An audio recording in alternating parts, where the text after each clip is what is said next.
बिस्मिल्लाहिर्रहमानिर्रहीम।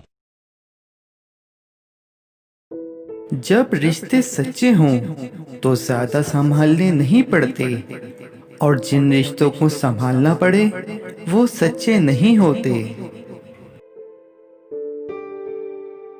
ऐसी खुशी से बचो जो दूसरों को दुख देने से हासिल होती है। अगर तुम उस वक्त मुस्कुरा सकते हो जब तुम पूरी तरह टूट चुके हो, तो यकीन जानो कि दुनिया में तुम्हें कोई भी तोड़ नहीं सकता।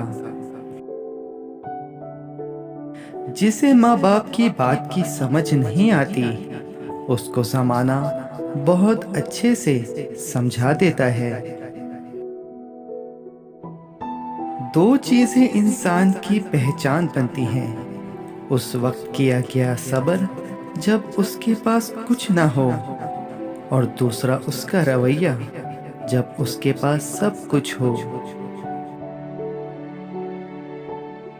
आपका अच्छा वक्त दुनिया को बताता है कि आप कौन हो, और आपका बुरा वक्त आपको बताता है कि दुनिया क्या है। वक्त सबको मिलता है जिंदगी बदलने के लिए, लेकिन जिंदगी दोबारा नहीं मिलती वक्त बदलने के लिए। दोस्तों, जाने से पहले इस वीडियो को लाइक करना और चैनल को सब्सक्राइब करना ना भूलिएगा। शुक्रिया।